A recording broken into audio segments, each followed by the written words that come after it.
Assalamualaikum teman-teman Milanisti semua, ketemu lagi dengan Maestroza Channel.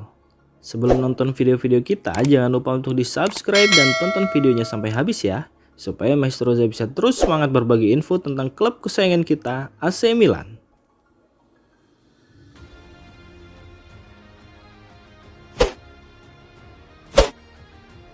Florenzi ditempatkan di bawah penyelidikan resmi pada hari Kamis lalu atas dugaan penggunaan platform judi ilegal.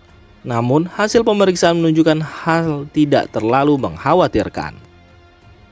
Terlepas dari kasusnya yang tergolong ringan, Alessandro Florenzi tercatat sebagai pemain keempat yang berada di bawah penyelidikan resmi. Sebelumnya, pihak pengadilan resmi menjatuhkan hukuman larangan bermain selama 7 bulan untuk pemain Juventus, Niccolò Fagioli. Sementara gelandang Newcastle United Sandro Tonali dijatuhi hukuman larangan bertanding selama 10 bulan. Sedangkan untuk Niccolò Zaniolo, kasusnya hampir mirip dengan Florenzi, di mana keduanya hanya bertaruh untuk permainan lain di luar olahraga, sehingga mereka hanya beresiko menghadapi denda saja. Saat ini, pendalaman kasusnya sendiri sudah hampir selesai, dan menurut laporan dari Gazzetta dello Sport, Florenzi saat ini sudah kembali ke Milanello untuk berlatih bersama skuad AC Milan lainnya. Stefano Pioli tentu sangat membutuhkan tenaganya setelah skuad Rossoneri menderita akibat badai cedera yang menimpa beberapa pemain utamanya. Ini belum termasuk kondisi Fikayo Tomori yang kondisinya masih sangat meragukan.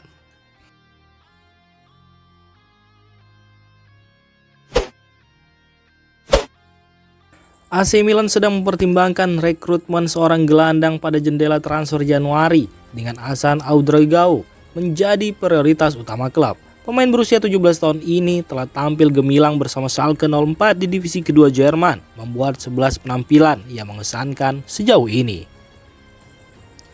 Meskipun Ouedraogo menunjukkan performa yang menjanjikan, cedera hamstring yang baru-baru ini dialaminya telah membuatnya absen dari 2 pertandingan terakhir.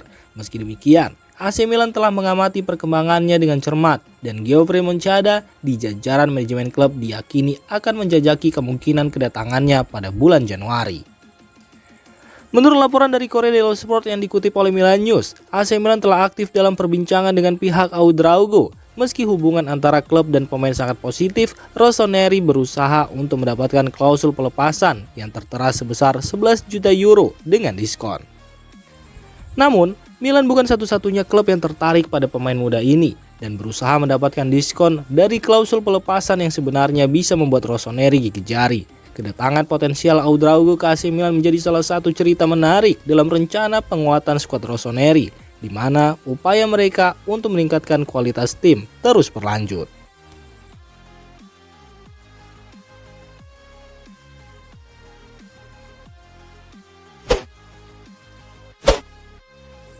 Jeda internasional bukan hanya momen bagi para penggemar untuk menikmati pertandingan internasional, tetapi juga waktu yang berharga bagi klub-klub untuk mengevaluasi dan merencanakan langkah-langkah strategis untuk masa depan. Bagi AC Milan, jeda ini menjadi saat untuk mempertimbangkan kembali peran kunci bek kiri mereka, Theo Hernandez, dalam visi panjang klub. Menurut laporan dari calciomercato.com, Theo Hernandez menghadapi tantangan dalam memberikan kontribusi yang konsisten akibat sejumlah faktor, termasuk masalah fisik dan mungkin juga beberapa perbedaan dalam strategi taktis tim. Prestasi Theo Hernandez dalam mencetak gol dan memberikan assist tidak sejalan dengan ekspektasi sebelumnya. Namun ada cahaya di ujung terowongan setelah catatan assist ketiganya berturut-turut meskipun melawan tim-tim seperti PSG dan Lecce serta dalam kemenangan besar 14-0 atas Gibraltar. Ini mungkin merupakan indikasi positif akan kebangkitannya setelah periode awal musim yang sulit. Pertanyaannya kini mengarah pada masa depan bersama AC Milan. Saat ini, Theo Hernandez dan Milan terikat kontrak hingga 2026 dengan kedua belah pihak berkeinginan untuk memperpanjang kontrak tersebut. Rencananya adalah untuk membicarakan perpanjangan kontrak di musim semi. Tetapi seperti yang terlihat dalam kasus Sandro Tonali, tawaran yang menggiurkan dari luar negeri bisa menjadi akhir cerita Theo dan Milan. AC Milan juga sedang mempertimbangkan untuk memberikan dukungan lebih kepada Theo Hernandez dengan mencari pengganti yang cocok setelah kepergian Fode Ballo-Touré. Namun, pilihan di posisi bek kiri masih menjadi pertanyaan dengan Davide Bertisaghi yang kurang berpengalaman dan Alessandro Florenzi yang lebih terbiasa bermain di sisi kanan. Pada musim panas lalu, Milan sempat mencari pemain yang sesuai di posisi tersebut, namun fokus mereka bergeser ke area lain. Namun, situasinya bisa berubah di jendela transfer Januari mendatang. Juan Miranda dari Real Betis masih menjadi kandidat terdepan untuk menjadi deputi Theo di sayap kiri.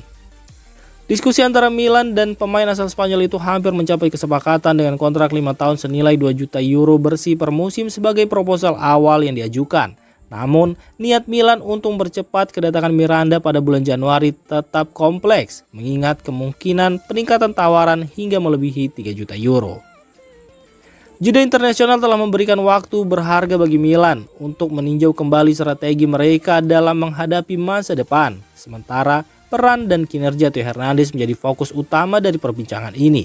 Bagaimana langkah Milan dalam mengelola situasi ini akan menjadi sorotan penting dalam perjalanan klub menuju ambisi yang lebih tinggi.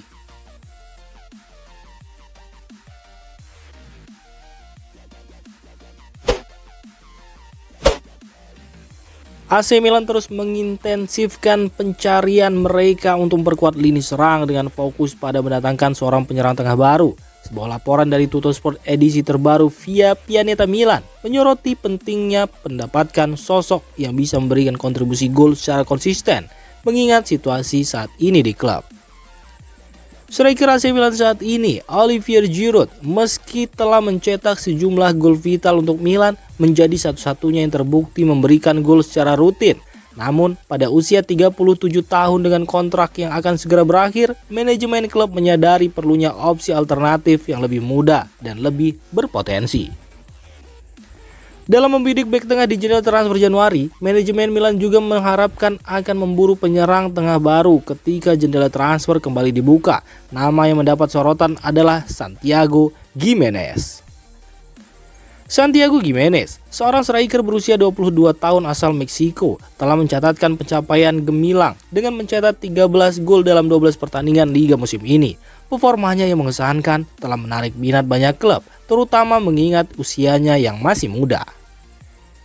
Keunggulan Giménez tidak hanya terbatas pada kompetisi domestik, namun juga terbukti dalam pentas Liga Champions dengan kontribusi 2 gol dalam 2 pertandingan. Hal ini membuat harga yang diminta untuk jasanya semakin meningkat seiring dengan performa gemilang yang ditampilkannya. Kehadiran Giménez sebagai opsi potensial telah membuatnya masuk dalam daftar radar AC Milan, menambah daftar pilihan untuk mengisi posisi penyerang tengah yang menjadi kebutuhan krusial bagi klub. Langkah selanjutnya dari manajemen Milan dalam upaya merekrutnya akan menjadi sorotan penting dalam jendela transfer mendatang.